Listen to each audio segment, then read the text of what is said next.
വളരെ പ്രധാനപ്പെട്ട ചില പ്രത്യേക യുദ്ധ സാഹചര്യങ്ങളിലേക്ക് കൂടി പശ്ചിമേഷ്യ കടക്കുന്നു. ഇതിനിടയിൽ ഒരാഴ്ചയോളമായി ഇസ്ലാമാബാദിൽ ലോക്ക്ഡൗൺ ഏർപ്പെടുത്തിയ പശ്ചാത്തലം വളരെ പ്രധാനമാണ്. മറ്റൊന്നുമല്ല, ചർച്ചകൾ നടക്കും അതിനുള്ള കാർമ്മികത്വം വഹിച്ചത് പാകിസ്ഥാനായിരുന്നുവല്ലോ. അവിടെ പ്രധാനപ്പെട്ട അമേരിക്കയുടെ വൈസ് പ്രസിഡന്റ് JD വാൻസ് അടക്കമുള്ള പ്രധാന നേതാക്കൾ ഒരു ഘട്ടത്തിൽ ട്രംപിനെയും അങ്ങോട്ടേക്ക് പ്രതീക്ഷിച്ചിരുന്നു. താനും വേണമെങ്കിൽ ഇസ്ലാമാബാദിലേക്ക് പോകാമെന്നൊക്കെ ട്രംപ് വാചകമടിച്ചിരുന്നു.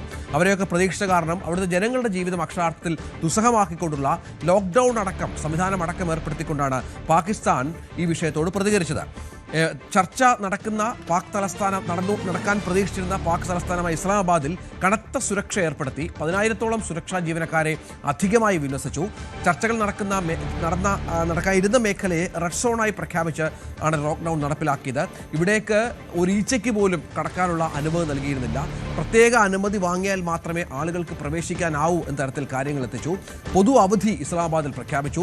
പ്രത്യേക കൺട്രോൾ റൂമുകൾ തുറന്നു. നഗരത്തിലെങ്ങും പട്രോളിംഗ് ശക്തമാക്കി. നിരവധി ചെക്ക് പോയിന്റുകളിൽ വാഹനങ്ങൾ പരിശോധിച്ചു. അങ്ങനെ യുദ്ധസമാനമായ സാഹചര്യങ്ങൾ ആ രാജ്യത്ത് ഒരുക്കി എന്നുള്ളതാണ് ഏറ്റവും പ്രധാനപ്പെട്ട കാര്യം. അതനുസരിച്ചുള്ള ചർച്ചകൾ നടക്കുമെന്ന പ്രതീക്ഷയായിരുന്നു ഇസ്ലാമാബാദിൽ ഉണ്ടായിരുന്നത്. പക്ഷേ ഇറാൻ അവിടെ എത്തി പാകിസ്ഥാൻ നേതാക്കളെ കണ്ടു. അവർ അടുത്ത വിമാനം പിടിച്ച് തിരിച്ച് ഒമാനിലേക്ക് പോയി.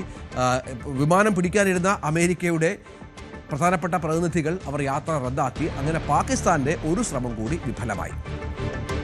മറ്റു കാര്യം കൂടി നമ്മൾ പരിശോധിക്കണം. അത് ഈ ഹോർമുസിലെ ഉപരോധം ഇറാന്റെ അസംസ്കൃത എണ്ണക്കയറ്റുമതിയുടെ ഏതാണ്ട് 90% കൈകാര്യം ചെയ്യുന്നത് ഖാർഗ് ഐലൻഡ് എന്ന തന്ത്രപ്രധാനമായ ടെർമിനലാണ്.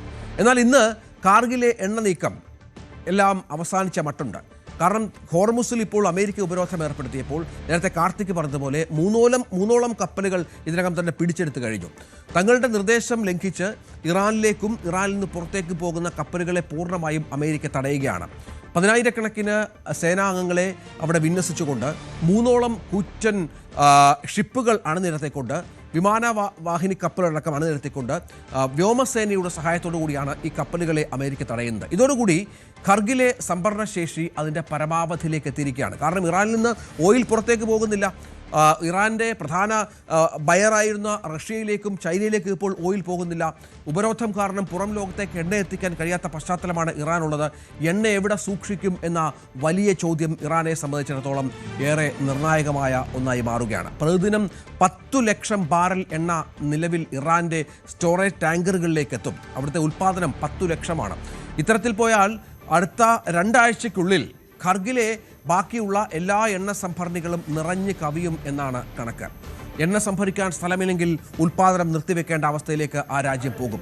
ഉൽപ്പാദനം നിലച്ചാൽ രാജ്യത്തിൻ്റെ സാമ്പത്തിക നട്ടെല്ല് തകരും.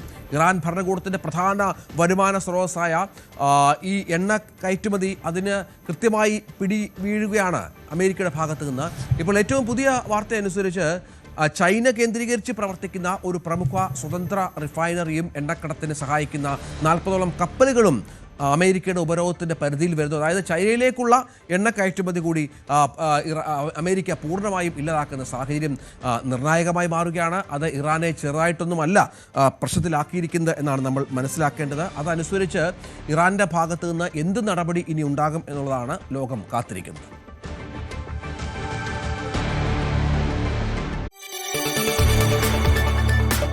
കൂടുതൽ വാർത്തകൾക്ക് News 18 Keralam YouTube channel subscribe ചെയ്യുക.